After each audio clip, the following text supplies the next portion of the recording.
नमस्कार। एसिक परिवार के आप सभी सदस्यों का द ऑफिसर्स लाइब्रेरी के यूट्यूब चैनल पर स्वागत है।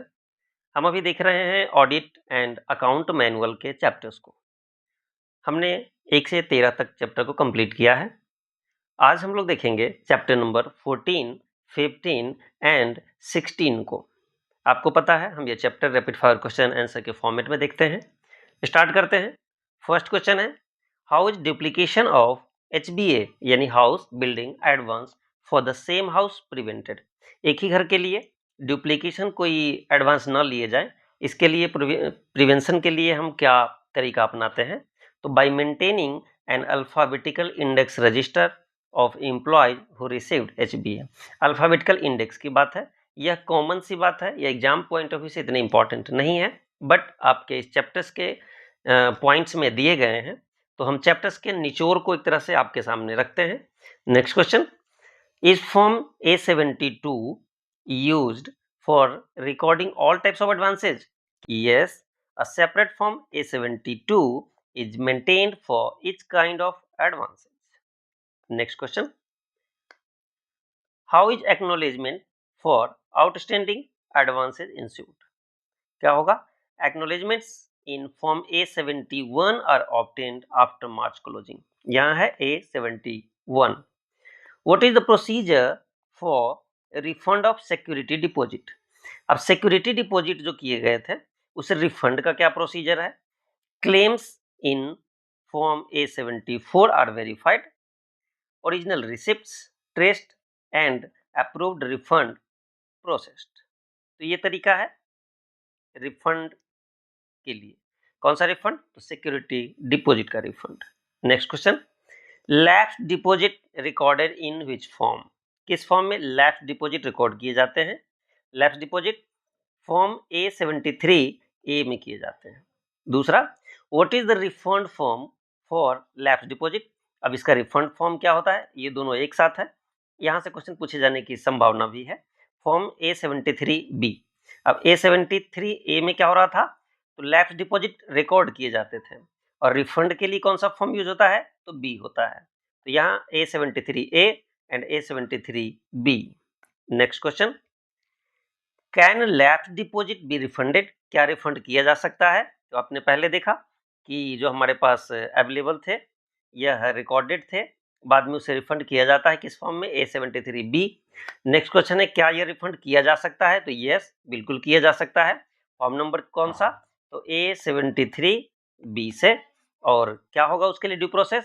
तो आफ्टर वेरिफिकेशन एंड ऑथराइजेशन, यह ड्यू प्रोसेस अपनाना होगा। इसके बाद लैप्स्ड डिपॉजिट को रिफंड किया जा सकता है।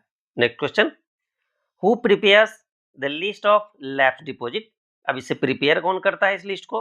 तो prepare finance and account officer के द्वारा किया जाता है। Next question, where are ESIC securities recorded?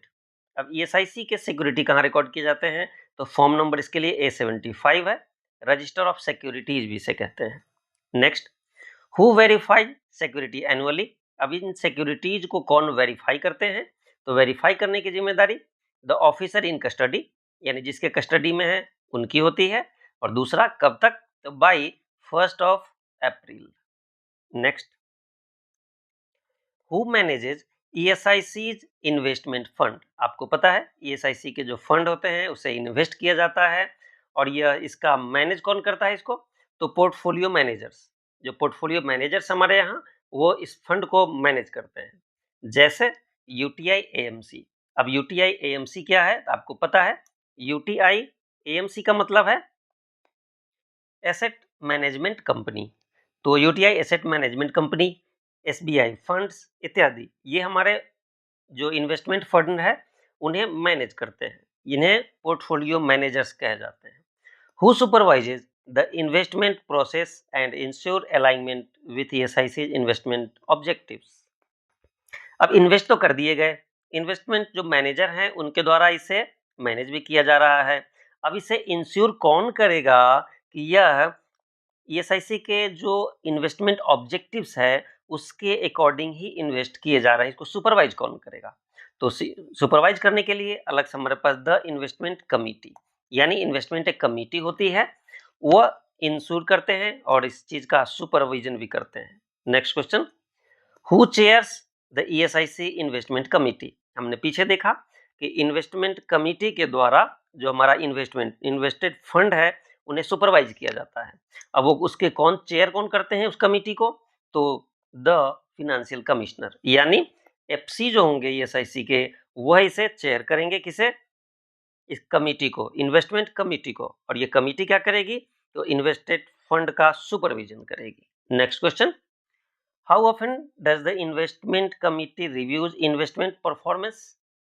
अब ये रिव्यू कितने दिनों पर किया जाएगा, तो वह रिव्यू वंस एवरी क्वार्टर, यानी यह क्वार्टरली किया जाता है, इसका रिव्यू क्वार्टरली किया जाएगा।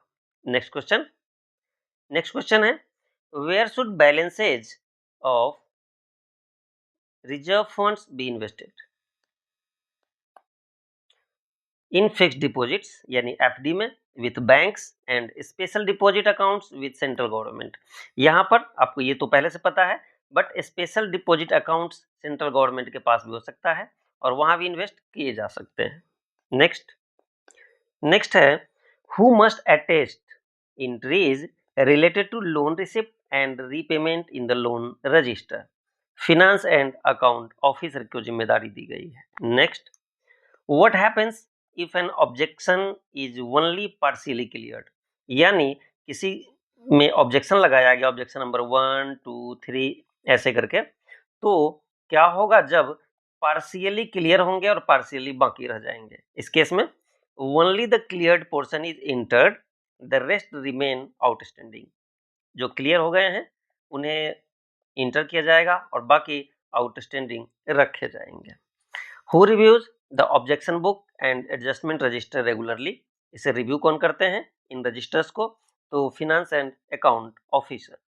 Next question, what should be done with outstanding objections pending over 6 month.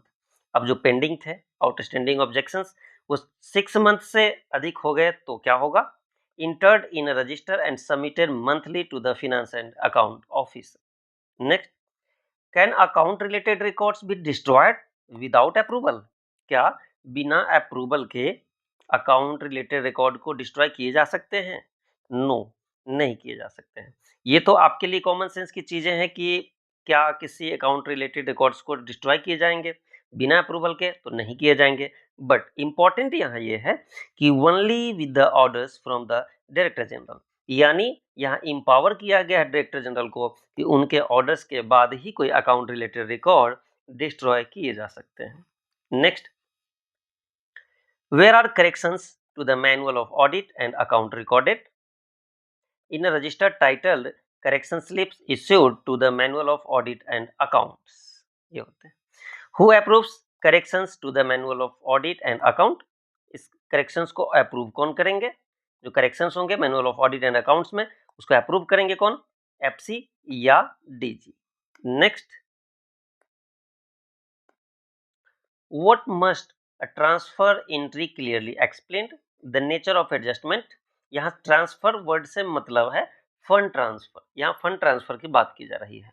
तो the nature of adjustment and the grounds for corrections, किस ग्राउंड पर करेक्शन किए गए और एडजस्टमेंट का नेचर क्या था।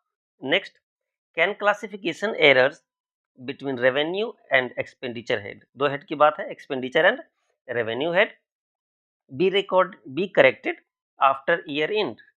नो, इसका आंसर होगा only a note of the error can be made after year end closure। Next question, when must transfer entries be submitted to the finance and account officer? Transfer entry कौन से transfer, fund transfer, by the 4th of the following month, यानी जिस month का होगा उसके अगले महीने के 4th तक। नेक्स्ट, और इस चैप्टर का last question, how are errors in डेप्ट, डिपॉजिट और remittance head corrected if accounts are closed. Accounts close हो चुके हैं तो वो कैसे करेक्ट किए जाएंगे, by transfer from wrong head to the correct head. अब जो रॉन्ग हेड थे उससे करेक्ट हेड में ट्रांसफर किए जाएंगे यूजिंग स्पेसिफाइड प्रोसीजर, जो प्रोसीजर स्पेसिफाइड किए गए हैं उसके अकॉर्डिंग रॉन्ग हेड से करेक्ट हेड में ट्रांसफर किए जाएंगे। ओवरऑल हमने आज चैप्टर नंबर 16 तक कंप्लीट किया है। अब हम चैप्टर 1 टू 16 क्लियर कर चुके हैं। आप इस चैप्टर्स को यदि 1 से 2 बार देख लेंगे तो मुझे यकीन है कि आप चैप्टर्स के निचोड़ को बारीकी से देख पाएंगे। यहाँ से आपके एग्जाम में क्वेश्चन आने के साथ साथ आपके ऑफिस प्रोसीजर को भी आसान करेगा और आपके एग्जाम में आने वाले क्वेश्चंस में आपके कॉमन सेंस को और बढ़ाएगा ताकि आप किस क्वेश्चन का जवाब आसानी से दे सकें। Thank you. मिलेंगे फिर आपसे अगले वीडियो में।